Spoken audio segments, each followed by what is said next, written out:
This happened back in 2003. A weird video was published on YouTube. The title was odd and not at all eye-catching. It was called Casting a Fire Ant Colony with Molten Aluminum, cast number 43. Although it had the weird name, the video had been widely spoken. The video starts like any other. It's a video where you see a few close-ups of an ant nest in the middle of some grass. The people in the video start measuring the nest before coming out with a bucket of liquid.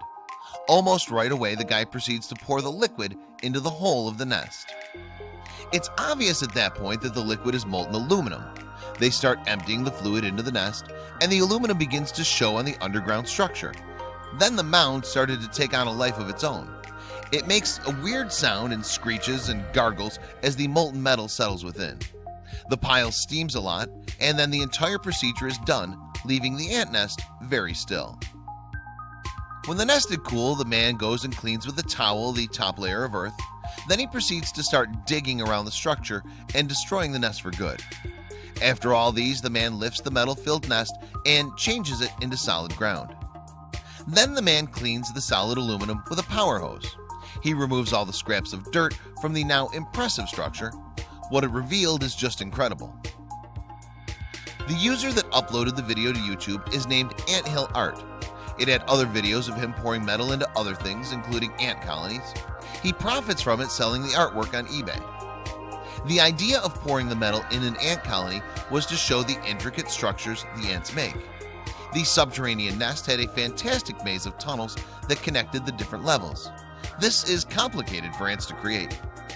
Of course, when he pours the metal into the nest and it's cooled down, what he gets is an incredible structure. This is not only beautiful, but also helps for educational purposes in research facilities. Informative and beautiful sounds like something that has it all, right? The structure ended up weighing almost 18 pounds, measuring 18 inches in height, and was incredible for the eye. This video mesmerized people from the start.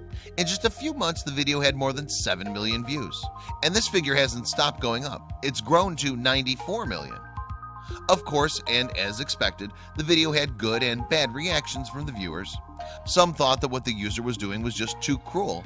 They were wondering if the artist made sure the ants were not in the nest before pouring the metal. "Your video and art make me sick to my stomach and then made me angry," one disgruntled viewer wrote on the Anthill Art Facebook page. "How can you call yourself an artist? Is murder an art?" "You think so, obviously," they continued.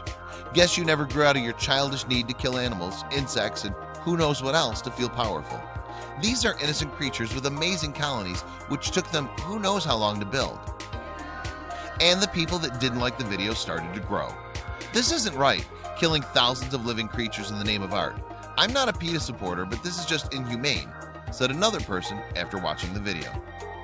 The criticism got so strong that the artist came forward to defend himself.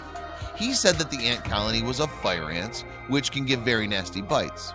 This was happening and the authorities were trying to cull the insects. He also added that he always tries to keep his art as ethical as possible. He said that he tried to find an abandoned nest, but this was still not possible, and it's not an easy task. The property was overrun with them, so he decided it wasn't a big deal. On the other hand, a man called Paul Hetherington, who's a spokesperson from the insect conservation Bug Life, said that he approved of the method to create the art, but only if the ants weren't there in the first place. If they were, then he'd be fierce to kill them in that way, or kill them at all. The debate's still going, but this hasn't stopped the artist from continuing his art, and he doesn't have any intentions to stop. He's got a lot of press, and his Facebook page has grown to be a community of 37,000 followers. And something that you can't take away from him is what he does is something impressive that highlights the great ways nature works.